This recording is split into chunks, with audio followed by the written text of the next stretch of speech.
students, how are you all? I hope you all are doing good. Welcome to this session.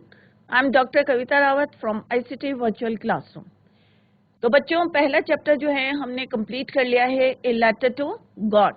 I hope सब बच्चों की समझ में आ गया होगा, क्योंकि हमने उसकी समरी भी डिस्कस करी थी और क्वेश्चन आंसर्स भी डिस्कस करे थे, और किस तरह से आंसर्स को फ्रेम करना है वो भी मैंने आपको बताया था. फिर भी अगर किसी बच्चे को कोई भी डाउट है तो वो हैंड रेस करके पूछ सकते हैं फर्स्ट चैप्टर से. और फर्स्ट चैप्टर के बाद जो है आपकी दो स्मॉल पोएम्स हैं, dust of snow and fire and ice. Today we are going to start our first poem, that is dust of snow, written by Robert Frost.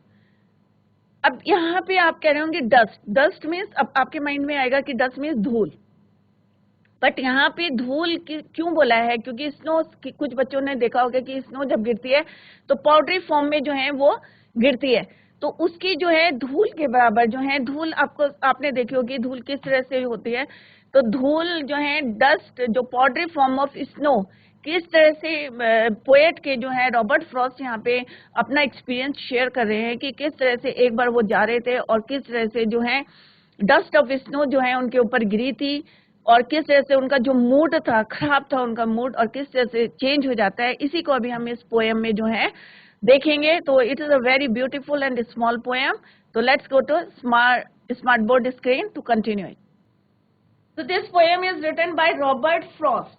तो ये पोएम जो लिखी है, किसने लिखी है बच्चों? रॉबर्ट फ्रॉस्ट ने लिखी है. वेरी वेल नोन जो है पोएट हैं ये रॉबर्ट फ्रॉस्ट.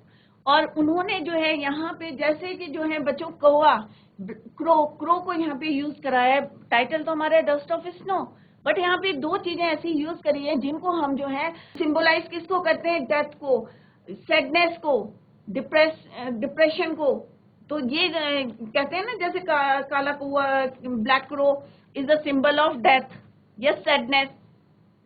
तो यहाँ पे जो है पोएट जो है इन चीजों को जो है चेंज करना चाहते हैं कि नहीं भाई, ये कौवा जो है, या कहते हैं ना घर में कि बिल्ली ने रास्ता काट दिया, अरे भाई अभी मत निकलो. तो ये ऐसा नहीं है, वो तो उसकी अपनी नेचुरल एक्टिविटी है, भाई उसने जाना है, चली गई. बट कभी आप ऐसा देखें कि बड़े लोग बोलते हैं ना कि बिल्ली ने रास्ता काटा, प्लीज अभी मत जाना, या किसी ने स्नीच करा, छींका, तो अभी मत जाना. तो ऐसा नहीं है. आप लोग जो है अगर ऐसा एक्सपीरियंस करते हैं कि अगर बाहर जाते हैं, किसी बिल्ली ने रास्ता काटा और आपके साथ कोई अच्छी इंसिडेंट होता है, कोई अच्छी घटना घटती है, तो आप अपने बड़ों को जरूर बताएं कि भाई ऐसा नहीं है, अगर बिल्ली ने रास्ता काटा है या कौवे ने जो है हमारे सामने आया है तो ऐसा कुछ नहीं है, ये सारी नेचुरल है, गॉड ने बनाया है, तो ऐसा नहीं है. तो यहाँ पे यही जो है सुपरस्टिशियस, जो हमारे अंधविश्वास होता है, उसको चेंज करा है पोएम के थ्रू. किसने? पोएट ने, रॉबर्ट फ्रॉस्ट ने. तो यहाँ पे दो चीजें बच्चों यूज करी हैं पोएट ने, एक क्रो और दूसरा हेमलॉक ट्री. दोनों जो है, हेमलॉक ट्री भी क्या है? पॉइजनस ट्री है, जहरीला प्लांट है, राइट. उसको भी लोग जो है अच्छा नहीं, नेगेटिविटी एक तरह से उनके लिए जो है ये चीजें क्या है? नेगेटिव है. नेगेटिव जो है एक वाइब्स आती है उससे, नेगेटिव. क्रो से भी, अगर क्रो का नाम लेते हैं तो भी हमें लगता है कि अरे भाई आज का दिन जो है अच्छा नहीं जाएगा. तो सिमिलरली यहाँ पे जो है crow signifies death, sadness, right. परंतु लास्ट में जो है क्रो के कारण जो है पोएट का जो है पूरा दिन जो खराब जा रहा था, क्रो की वजह से जो है अच्छा जा रहा था. अब क्रो की वजह से जा रहा था, दूसरा किसकी वजह से? Hemlock tree. सब जगह जो है स्नोफॉल. आप इमेजिन कर सकते हैं कि स्नो गिर रही है, बर्फ गिर रही है, चारों तरफ जो है स्नो है, और अचानक जो है एक कौवा जो है पेड़ पे आके बैठता है, और जैसे वो अपने आप को, यहाँ पे शुक वर्ड यूज हुआ है, second form of the verb, shake, shook. तो वो पेड़ को हिलाता है, तो जो पाउडरी फॉर्म में थोड़ी सी जो है स्नो किसके ऊपर गिरती है? पोएट के शोल्डर्स में गिरती है. और जो अचानक से जब कोई ठंडा ठंडा से लगा तो उसने देखा कि अरे उसका जो मूड खराब हो रहा था, सडनली क्या हो जाता है? चेंज हो जाता है. तो दो वजह से चेंज हुआ है उसका मूड. एक जो है स्नो, जो किसने गिराई थी? क्रो ने. और कहाँ पे थी वो? हेमलॉक ट्री में. तो इसी को अभी हम कंटिन्यू करते हैं. The poem dust of snow bye Robert Frost is a simple and short poem. किसने लिखी है? ये आप जो है साथ साथ जो है याद करते हैं कि dust of snow written by Robert Frost. एक सिंपल और शॉर्ट पोएम है with a deeper and larger meaning. कहने के लिए तो छोटी सी पोएम है but it has a very deep meaning.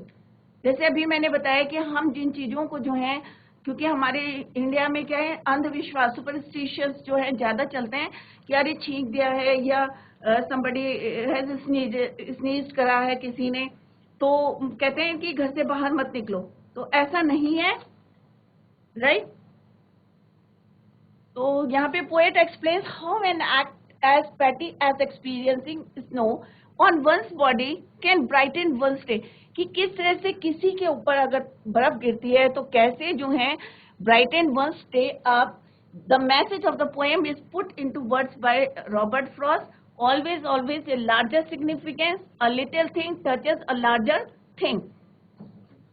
तो यहाँ पे देखो कि एक ये हेमलॉक ट्री है, राइट, और उसके ऊपर ये क्रो बैठा हुआ है और ये देखो आइस से ये कवर है, स्नो से कवर है, राइट। और जब ये यहाँ पे शुक करता है, वो आप लोगों ने देखा कि बर्ड के ऊपर अगर पानी की बूंदें गिर जाती है या रेनफॉल होता है या बर्फ गिरी है तो वो अपने पंखों को क्या करता है, हिलाता है, जिससे कि सारी आइस जो है या स्नो जो है या पानी की जो ड्रॉप्स हैं वो हट जाए। तो आपने किसी पक्षी को देखा होगा तो कैसे शुक करता है अपनी या शेक करता है अपनी बॉडी को। तो यही हम जो है पढ़े, we are going to learn. अब this is your first stanza. अगर हम कोई स्टोरी पढ़ते हैं तो क्या बोलते हैं, this is the first para, right. But poem का क्या होता है बच्चों, स्टैंजा। तो this is your first stanza, Robert Frost, and is a very important poem. Exam में आती है, इसके क्वेश्चंस आते हैं, क्योंकि आप लोगों को पता होगा कि एग्जाम में कैसे आते हैं, या तो एक पैरा आएगा उससे रिलेटेड क्वेश्चंस आएंगे, वो भी हम करेंगे बच्चों, और या फिर 20-30 वर्ड्स के जो है क्वेश्चंस आते हैं और आपको आंसर्स लिखने रहते हैं। क्लियर। तो डस्ट ऑफ स्नो जो है, the way a crow, a way means तरीका, the way a crow shook down on me. अब यहाँ पे बोला है कि एक क्रो की बात कर रहे हैं, कौवे की बात कर रहे हैं। जैसे मैंने अभी बताया था कि क्रो किसको सिंबलाइज करता है, सैडनेस। अभी मैं उसको शॉर्ट में भी आपको बताऊंगी। सैडनेस हो गया, या कोई बहुत ज्यादा डिप्रेशन में है या बहुत ज्यादा डिप्रेसिव मूड में है, या डेथ के लिए जो है क्रो को सिंबलाइज करते हैं, right. Shook down on me, shook जो है यहाँ पे second form of the verb है। फर्स्ट फॉर्म क्या होती है, शेक, क्योंकि ये पास्ट टेंस में चल रही है हमारी पोएम। तो शुक डाउन ऑन मी, कि शुक डाउन मीन्स, अभी इसको क्लियर करेंगे, द डस्ट ऑफ स्नो।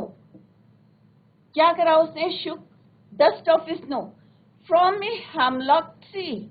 अब what is the meaning of hemlock tree. अब हेमलॉक ट्री का क्या मतलब है, a poisonous tree with small white flowers. यहाँ पे देखो हेमलॉक ट्री है जिसमें जो है पॉइजनस ट्री होता है, जिसमें जो है कैसे फ्लावर्स होते हैं, white flowers.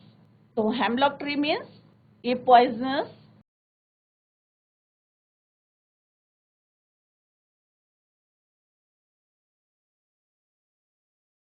poisonous plant or tree with white flowers, with small white flowers.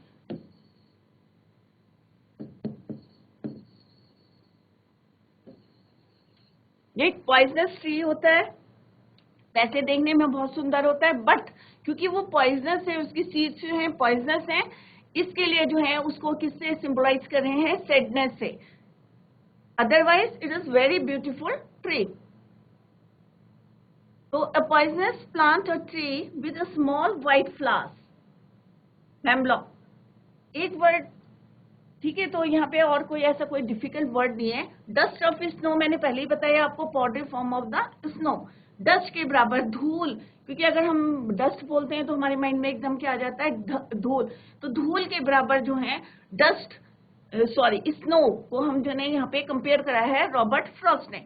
The way it cross Shuk down on मी, कि किस तरह से जो है कौवे ने क्या करा कि एक जो है हेमलॉक ट्री था और चारों तरफ क्या हो रखी थी बच्चों, स्नोफॉल हो रखी थी, बर्फ गिरी हुई थी। और उस पेड़ में भी आप लोगों ने देखा होगा, जो हाई एल्टीट्यूड में बच्चे रहते होंगे उन्होंने देखा होगा कि वहां पे जो है जो पत्तियां होती है वो ब्रॉड नहीं होती हैं, स्पाइन्स होती हैं, पतले पतले नुकीली जो है पत्तियां होती हैं उनकी। तो उसमें बर्फ नहीं टिकती। अगर कोई ब्रॉड लीव्स होती है तो उसमें जो है पत्तियां जो है एकदम से गिर जाती हैं। दैट इज वाई जो है हाई अल्टीट्यूड्स में जो है पाइन के जो है ट्रीज ज्यादा होते हैं। तो हेमलॉक ट्री में भी जो है बर्फ जो है थोड़ी सी जो है अटकी हुई थी उसी में। तो किस तरह से एक कौवा जो है, क्रो जो है, जिसको हम जो है सिंबलाइज करते हैं सैडनेस के लिए या डिप्रेसिव मूड के लिए जो हम यूज करते हैं, उसको सिंबलाइज करते हैं, अच्छा नहीं मानते, जैसे हमारे जो एल्डर्स है, तो वो किस तरह से अपने पंख को जब हिलाता है। और पोएट, क्योंकि यहाँ पे इट इज नॉट क्लियर कि पोएट जो है वहां पे सडनली आया था या वहां पे खड़ा हुआ था, क्योंकि इट इज जो है it is not clear in this poem. तो हम इसको मानते हैं कि पोएट में भी जो है कहीं जा रहा होगा और सडनली जो है कौवे ने जो है उसके ऊपर, और वो जो है काफी दुखी था, इसमें it is not mention, but जो है उसका मूड खराब था। आगे ये क्लियर हो जाएगा, उसका मूड खराब था। और किस तरह से जैसे ही कौवे ने जो है अपने पंखों को जो है हिलाया, तो जो बर्फ थी वो कहाँ गिर गई, उसके शोल्डर्स में या उसके ऊपर गिरी। और जो उसका मूड था सडनली क्या हो गया, वो चेंज हो गया। वो नेक्स्ट स्टेंजर में जो है इट विल बी क्लियर। तो मेनली क्या है, the way a crow shook down on me the dust of snow from a hemlock tree. तो यहाँ पे पोएट ने अपने एक्सपीरियंस बताया है कि किस तरह से एक दिन जब वो जा रहे थे तो हेमलॉक ट्री में जो है एक जो है बर्फ गिरी हुई थी, स्नो फॉल हो रखा था, और जो कौवा था सडनली जो है जिस तरह से उसने अपने शुक करी बॉडी को, और सडनली जो है वहां पे डस्ट ऑफ स्नो जो है थोड़ा सा बॉडी फॉर्म जो है किसके ऊपर गिरता है, पोएट के ऊपर गिरता है, और किस तरह से उसका मूड चेंज होता है। तो here is the explanation. The poem is set in a scene where the poet is in bad mood. कि पोएट का जो मूड था वो क्या था बच्चों, अच्छा नहीं था, बैड मूड था। And is walking by a tree. अब यहाँ पे मेंशन नहीं, हमने अपनी तरफ से कहा है वॉकिंग है या सिटिंग है, व्हाटएवर, तो आप कुछ भी लिख सकते हैं इसमें। वॉकिंग बाय कि वहां से जो है वॉक कर रहे थे हेमलॉक ट्री के पास से। तो hemlock tree is a poisonous tree, जैसे यहाँ पे the meaning is written here. कैसा ट्री था, जहरीला, पॉइजनस मीन्स जहरीला प्लांट बोलते हैं। एज ही पासेस बाय, जैसे ही वो उससे पास से गुजर रहा था, a crow happens to throw some snow dust on him. थोड़ी सी तो डस्ट ऑफ स्नो है जो है उसके ऊपर गिरती है। अब यहाँ पे पोएम में तो पोएटिक जो है एक राइम बना के लिखा है कि शुक डाउन ऑन मी, कि किस तरह से उसने गिराई। तो throw some dust on him, whether it falls on his head और शोल्डर्स, मे भी जो है उसके शोल्डर्स में, हेड में जो है गिरी होगी, is unknown as there is no specific mention in the poem। जैसे अभी मैंने few minutes before I told you कि यहाँ पे mention नहीं है कि उसके shoulders में गिरी थी या उसके head में गिरी थी, it is not mention। पर हम imagine कर रहे हैं कि जो बर्फ वहां से गिरी थी, पेड़ से गिरी थी, हो सकता है मे बी कहाँ गिरी थी, उसके हेड में गिरी होगी, मे बी उसके शोल्डर्स में, कंधों में गिरी होगी। तो is unknown as there is no specific mention in the poem। Also the readers are left in doubt about the bird's specific action। specific action क्या था उसका, मतलब डाउट है कि मतलब कैसा था। शुक कहा उसने, हो सकता है उसने अपने पंखों को हिलाया हो या पूरी बॉडी को हिलाया हो, right. Also whether the crow was landing, shivering with cold, or adjusting itself on the branch, or taking off, it happened to send some particles of snow upon the author। अब यहाँ पे थोड़ा सा doubt में डाला है poet ने, क्योंकि पोएट ने क्या बोला, the way A crow shook down on मी, मतलब यहाँ पे ये नहीं बोला उसने अपनी बॉडी को शुक करा है, अपनी बॉडी को हिलाया है। ये हम इमेजिन कर रहे हैं, मे बी जो है कौवा उड़ के आया हो, डाल पे बैठा हो, और जैसे ही बैठा होगा तो थोड़ी सी स्नो गिर गई होगी, मे बी। और क्या हो सकता है इसका, हो सकता है उसको ठंड लग रही होगी, शिवर कर रहा होगा, वो कांप रहा होगा, तब बर्फ गिर सकती है। तो या अपने पंखों को शुक कर रहा होगा, तब गिर सकती है। तो ये 2-3 क्वेश्चंस जो हैं यहाँ पे डाउटफुल है, उसको हमें इमेजिन करके यहाँ पे लिखना है बच्चों, क्लियर। तो 2-3 चीजें कौन कौन सी जो है हमारी डाउटफुल है, कि मे बी पोएट वहीं रहे होंगे, मे बी वॉक करके आए होंगे, दूसरा मे बी कौवा जो है उड़ के आया होगा वहां पे, मे बी ठंड से शिवर कर रहा होगा। तो ये जो है सारी चीजें क्या है, जो है डाउटफुल है। Whether the crow was landing shivering with cold, readjusting itself on the branch और taking off, it happen to send some particles of snow. और जब ये सारी एक्टिविटीज, इसमें से कोई सी भी एक भी एक्टिविटीज होगी, तो आप लोगों ने देखा होगा कभी बारिश हुई होगी और आप पेड़ के नीचे बैठे होंगे, चाहे हवा चलती है या कोई बर्ड्स आके उसके ऊपर बैठती है, तो पानी की बूंदें हमारे ऊपर गिरने लगती है, जो कि वहां पे जो है सेटल हो रखी होती हैं, जो अटकी रहती है वहां पे बूंदें, तो सडनली हमारे ऊपर गिरती है। तो यहाँ पे भी वही सिचुएशन है कि हो सकता है कि चिड़िया जो है ऑलरेडी बैठी होगी वहां से, शुक्र करा होगा उसने बॉडी को अपनी, या वहां पे शिवर कर रही होगी, या उड़ के आई होगी और बैठी होगी तो टहनी हिली होगी, तो मे भी जो है बर्फ गिर गई होगी। Whether the crow was landing shivering with cold or readjusting itself on the branch or taking off, it happened to send some particles of snow upon the author. क्योंकि ये ऑथर का अपना एक्सपीरियंस है, तो उसने सिंपल लैंग्वेज में यहाँ पे लिख दिया है। कुछ जो है आपको उसको इमेजिन करके जो है लिखना है, उसको एक्सप्लेन करना है। Here the two agents of nature. अब यहाँ पे दो एजेंट्स है नेचर के, तो आप लोग ध्यान से देखें क्योंकि एग्जाम में ये वाले क्वेश्चंस भी पूछते हैं। तो टू एजेंट्स कौन कौन से हैं नेचर के? The hemlock tree and the crow are signifies of sadness and gloom, just like the poet's mood was in the opening scene. Right, तो नेचर के दो कौन कौन से थे? एक तो है हेमलॉक ट्री और दूसरा क्या है? क्रो। और दोनों को जो है सिंबलाइज करते हैं या सिग्निफाइज करता है सैडनेस को और दुखी को, मतलब जैसे हम जो है डिप्रेसिव मूड में रहते हैं, परंतु किस तरह से पोएट का mood was in the opening scene. जैसे यहाँ पे बताया हुआ फर्स्ट पैरा में बताया कि किस तरह से वो जो थोड़ा सा कैसा था, सैड था, दुखी था, परंतु सडनली जब बर्फ गिरती है तो कैसे उसका मूड चेंज होता है। तो this is the explanation of first stanza. अभी हम यहाँ पे राइम जो है इसकी देखेंगे, राइम स्कीम कौन सी है? क्रो, मी, स्नो, ट्री। तो फर्स्ट पैरे में हम देख लेते हैं राइम स्कीम कौन सी है। तो बच्चों अगर राइम स्कीम आपको एग्जाम में आती है तो किस तरह से करेंगे आप, कि हमें क्या करना होता है कि फर्स्ट लाइन का हम क्या देखेंगे? लास्ट वर्ड देखेंगे। क्या देखते हैं? फर्स्ट लाइन का लास्ट वर्ड। तो फर्स्ट लाइन का लास्ट वर्ड क्या है? क्रो। सेकेंड लाइन का लास्ट वर्ड क्या है? मी। थर्ड लाइन का लास्ट वर्ड क्या है बच्चों? Snow. From a hemlock tree, last word क्या है बच्चों? ट्री।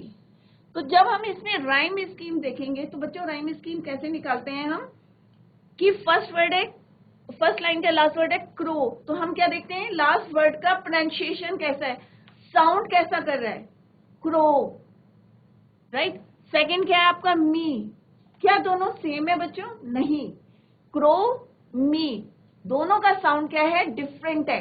तो फर्स्ट को हम नाम दे देंगे ए, सेकंड को हम देंगे बी, बिकॉज क्योंकि दोनों जो है क्या है? डिफरेंट जो है साउंड कर रहे हैं। क्रो, मी, साउंड क्या है बच्चों? डिफरेंट है, तो हम ए और बी देंगे। Now come to the third line. Third line का लास्ट वर्ड क्या है हमारा? स्नो। तो स्नो, क्रो, क्या राइम कर रहे हैं? Yes, crow, snow, no, crow, o, snow. Right, तो थोड़ा जो है राइम कर रहे हैं दोनों, तो इसको हम क्या देंगे? क्योंकि इससे राइम कर रहा है तो इसको भी हम रखेंगे ए। नेक्स्ट इज मी, ट्री, तो दोनों जो है साउंड सेम कर रहे हैं, तो इट इज ऑल्सो बी। तो हमारी इस वाले स्ट्रेंजा में राइम स्कीम क्या हुई बच्चों आपकी? A B, A B. Rhyme scheme क्या हुई हमारी यहाँ पे? A B, A B. Next stanza करेंगे तब आप उसकी भी राइम देखेंगे कि पूरी पोएम में क्या सेम राइम स्कीम है या डिफरेंट है। राइट, तो आपको कैसे निकालनी है राइम स्कीम, कि लास्ट वर्ड देखना है, सारी जो जितनी 4 लाइन्स है, 4 लाइन्स का लास्ट वर्ड देखने, उसका साउंड देखना है कि कैसा साउंड है। अगर सेम है तो सेम जो है ए लिखेंगे, अगर जो है डिफरेंट है तो ए बी करके, और किस तरह से जो है उसको अरेंज करते हैं। तो rhyme scheme is your A B, A B. तो आई होप इतना क्लियर हो गया होगा कि यहाँ पे जो है नेचर ने जो है किस तरह से, हेमलॉक ट्री है, क्रो है, और क्रो ने किस तरह से, स्नो भी जो है नेचर एजेंट है, कि बर्फ गिरी है, और किस तरह से जो है पेड़ से जो है कौवा जो है किस तरह से शुक करता है अपनी बॉडी को, यहाँ पे थोड़ा सा इमेजिन करना है आपको। और हेमलॉक ट्री, और दोनों जो है सिंबलाइज करते हैं किसको, सैडनेस को। दोनों का जो है एक ही है कि इसको जो है, क्योंकि दो it is very beautiful tree, बहुत सुंदर ट्री होता है, बट क्योंकि ये पॉइजनस इसके सीड्स होते हैं, that is why it symbolises of sadness, right. तो यहाँ पे जो है पोएट क्या बताना चाहते हैं, दिस पोएम के through tells us that even a simple या सिंगल मूवमेंट जो है हमारा क्या करता है, हैज अ ह्यूज सिग्निफाई, कि मतलब एक छोटा सा जो है यहाँ पे क्या हुआ, क्रो ने जो है किस तरह से अपने पंखों को हिलाया है और किस तरह से उससे टहनी जो है हिली है, और स्नो कैसे जो है एक मतलब उसका जो किस तरह से, जैसे यहाँ पे मैंने इमेजिन करा है दुखी था वो पोएट जो है, बहुत ज्यादा दुखी थे, और किस तरह से सडनली जो है उनका मूड चेंज हो जाता है। This is the second stranger. अब यहाँ पे देखो बच्चों दिखाया गया है कि किस तरह से क्रो यहाँ पे स्नो उसके ऊपर गिर रही है। अब किसी ने गिरते हुए भी देखी होगी स्नो कैसी होती है, परंतु यहाँ पे गिरी हुई है, और किस तरह से कौवे के थ्रू जो है यहाँ पे स्नो जो है पोएट के ऊपर गिर रही है। हम तो क्या करेंगे इसको, क्योंकि पास्ट टेंस में हम इमेजिन करके जो है, कोई भी पोएट होती है तो उसके डीप मीनिंग होते हैं ये आप लोगों को, क्योंकि इसीलिए बार बार आपको बता रहे हैं कि आप लोग जो है इसको अच्छी तरीके से समझे। Has given my heart a change of mood and scene some path of a day I had dude. Dude का मतलब क्या होता है यहाँ पे, कि जैसे जो है पोएट का जो है जैसे होता है ना एक रिग्रेट करना, पछतावा होना कि अरे भाई मैंने ऐसे क्यों करा। कई बार होता है ना हमारे एग्जाम में बहुत मेहनत करते हैं फिर भी नंबर कम आते हैं, तो हम पूरा दिन जो है हम यही सोचते हैं अरे और मेहनत करते तो मे भी जो है अच्छे नंबर आ जाते, रिग्रेट करते रहते हैं पूरे दिन भर। परंतु ऐसा नहीं है बच्चों, हमें जो है उससे बाहर आना चाहिए और हमें ये सोचना चाहिए नहीं भाई हमें जो है नेक्स्ट टाइम जो है और बेटर करना चाहिए और वर्क हार्ड करना चाहिए जिससे हमारे और भी अच्छे नंबर आए। तो कई बार हमारा पूरा दिन यही सोचते सोचते हो जाता है कि भाई ये ऐसा क्यों हुआ है, ऐसा करके पूरा दिन हम खराब कर देते हैं। और आप लोगों को पता है कि टाइम जो है वापस नहीं आता है, तो टाइम इज वेरी प्रीशियस, बहुत कीमती है, it will never come back. तो यहाँ पे भी जो है पोएट जो है जिसका पूरा दिन खराब जा रहा था किसी वजह से, कोई भी रीजन हो सकता है उसका, क्योंकि यहाँ पे जो है स्पेसिफाई नहीं करा है, क्लियर नहीं करा है कि क्यों मूड खराब था, तो मे भी कोई रीजन रहा होगा जिसकी वजह से उसका, और वही वो सोच रहा था, परंतु सडनली जो है एक छोटा सा जो है इंसिडेंट होता है कौवे के थ्रू, जिसको हम जो है सिंबलाइज करते हैं सैडनेस से, और किस तरह से उसका जो खराब हो रहा था, जो दिन जो है वेस्ट जा रहा था, ये खराब जा रहा था, वो कौवे की वजह से या हेमलॉक ट्री की वजह से जो है थोड़ा सा जो है अच्छा जो बचा हुआ दिन था जो है वो हैप्पीली जो है उसने स्पेंड करा था। तो now come to the held in regret. Dude means held in regret, पछतावे में।